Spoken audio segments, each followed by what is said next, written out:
Hey guys, so what I have today is I have two impact wrenches, basically both half-inch anvil. So this is mine. I've been using this thing for over 2 years. I love it. There's nothing wrong with it. I thought I compared mine with my brother-in-law's Earthquake XT he bought from Harbor Freight Tools. So the spec here is 750 foot-pounds of torque, forward torque, tightening torque, and reverse torque for this one is 1100 foot-pounds of torque. It's brand new, $259 without the battery. Okay, just the tool itself. Okay, so then this right here is $269 for everything. Okay, including the charger and also the battery. And with the spec here, I'm not really sure about the forward torque, but the reverse torque is about 1200 foot-pounds of torque. So supposedly this is more powerful than this one, reverse. However, the question that I have is, okay, well, this is a Harbor Freight Tool brand, and this is a Milwaukee brand. The question here is, how long will they continue to last over years of usage? So I'm kind of interested as to the quality of this tool versus this tool over the duration of its life. So what I have here is I'm going to test this one on those lug nuts right there. Okay, that's my brother-in-law's truck. So I know that those lug nuts are only torque to 91 foot-pounds, so this thing will make mincemeat out of those lug nuts. But the question here is, how long will the battery last? I noticed that this is an 18-volt tool versus a 20-volt tool. So there are several questions that I want to ask. Is, okay, so after we drain both batteries, how long will it take for each battery to charge? And so that's what I want to test today. Basically, the tool that charges the battery the fastest wins. That amounts to $1 being made in the professional field because you get to use your tool more. So let's go and test this one versus this one on those lug nuts. I'm gonna use this one to take that side off, and I'm gonna use this one to take that side off, and I'll show you how it is. Okay, so here we go.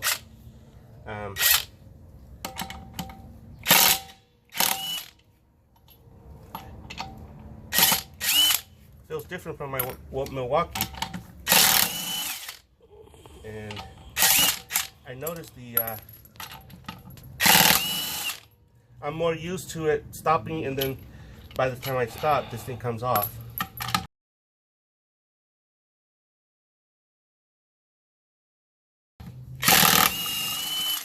Okay.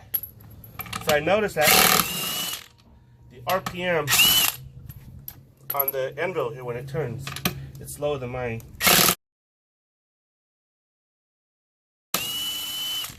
Okay, so let's go and use the other one on the other side.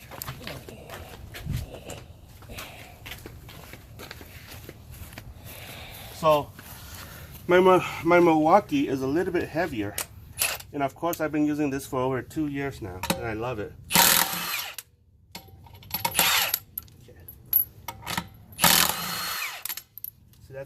That's what I'm used to, just spinning out like that.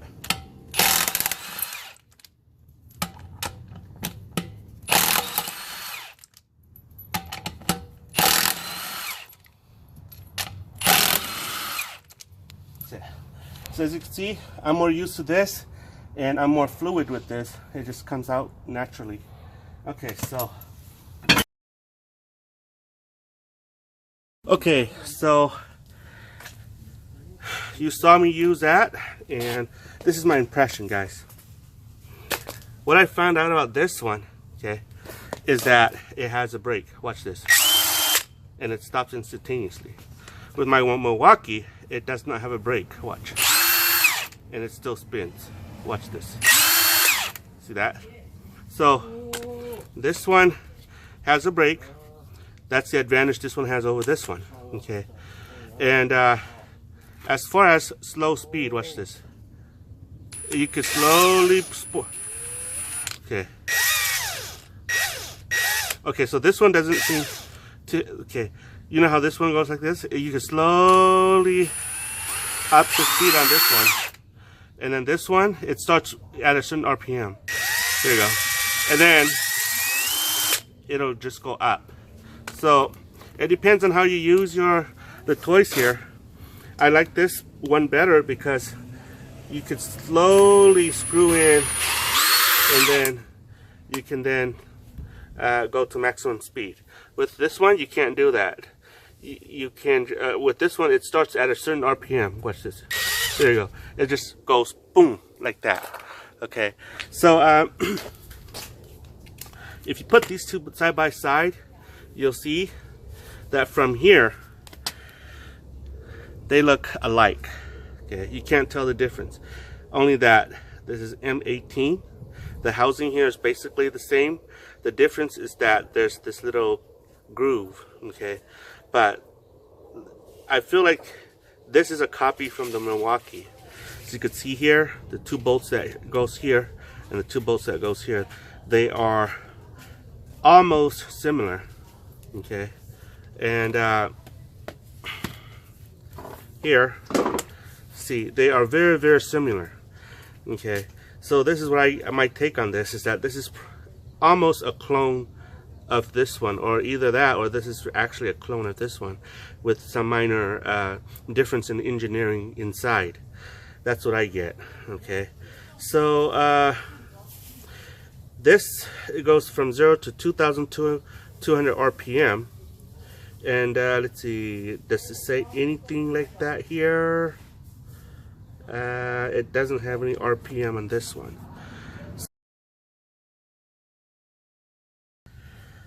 Okay, so that's the maximum RPM. Okay, so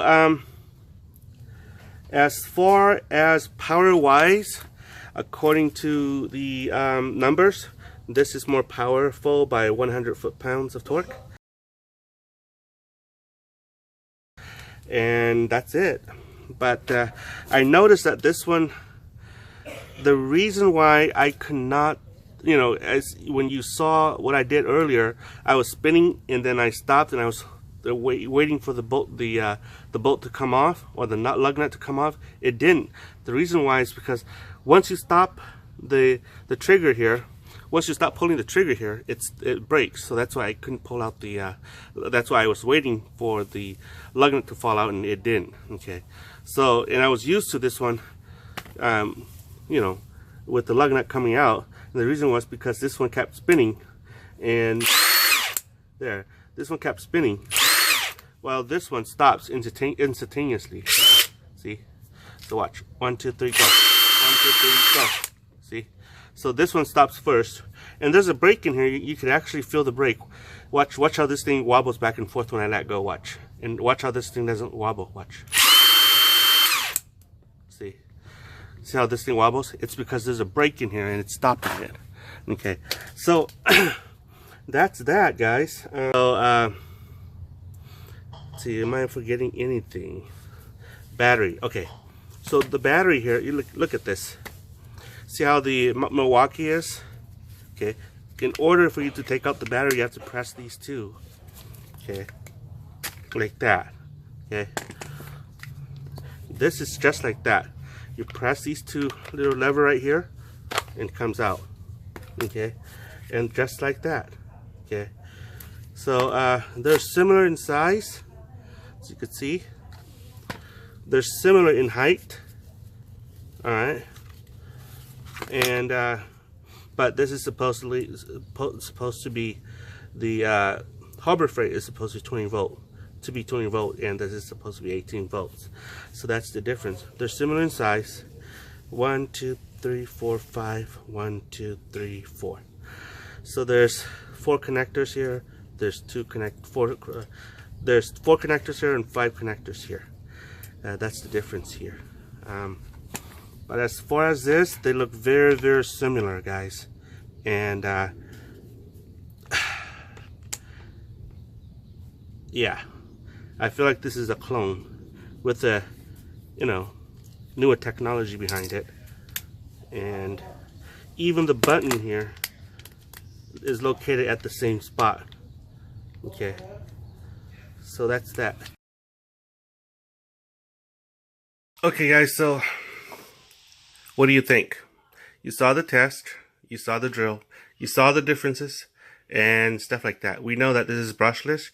We know that that's not brushless, and you can see the sparks coming out from here. This gun is a little bit more powerful according to the written specs. That's the reverse torque. I haven't found out the forward torque on this, but the reverse torque is 1,200 foot-pounds of torque. This is 1,100 foot-pounds of torque. This does not create any sparks. And you saw the rest of the test, right? So what would you buy? Okay. The bare tool for this, without the battery, just the bare minimum, the thing itself without the battery, is about 260 bucks. This thing, including the battery, the charger, the case, everything, about 269 bucks. So, you know, there are these items right here. They are, I would say that some people would go for this one due to economic reasons. And there are some that'll be diehard for this one due to their profession. The question that I have is, how long will this last? In an ideal, hard working condition, if somebody who uses tools like this every single day, which one will outlast which one?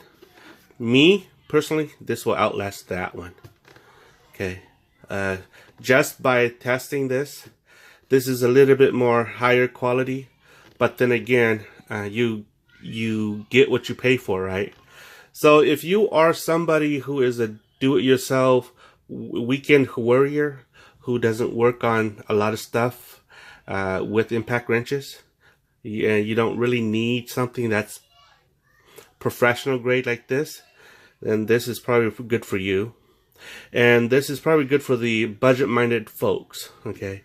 Whereas this one right here, if you are planning to, you know, work, if your profession is working on cars, working on using this every single day, you'll probably be off with this. The reason is because after working with this for 2.5 years, you know, this thing is still going on strong, and I love it. There haven't been a bolt that I have not been able to break loose. I'm sure this will do the same thing, but the question remains is, which one will outlast which one? And this one has more years under its belt than this one, and this one still feels very, very tight, although you see those marks, those are war marks. It really depends on the buyer, okay? If you're budget minded, this one wins hands down. If you want something that lasts a little bit longer and can fork out extra money, this one wins hands down. So, yeah, folks, to each their own, right? That the saying goes, to each their own. It's all up to the buyer, okay? But personally, to me, I'll choose this over that any day. It's just because I could afford this over that. And I believe in Milwaukee quality. But get this. This thing is made in China. That thing's made in China too. But the difference here is the technology that's being used in these two items. Brushless versus brush. So again, to each their own. If your budget dictates that you can only buy this one, A-okay. It'll work for you. I like it. If your budget dictates that you need this one, good for you. A-okay. Go for it. So that's all I have to say. Hey, give me tell me what's on your mind regarding this. Which one would you choose? Okay? So that's it. Like and subscribe. Follow me.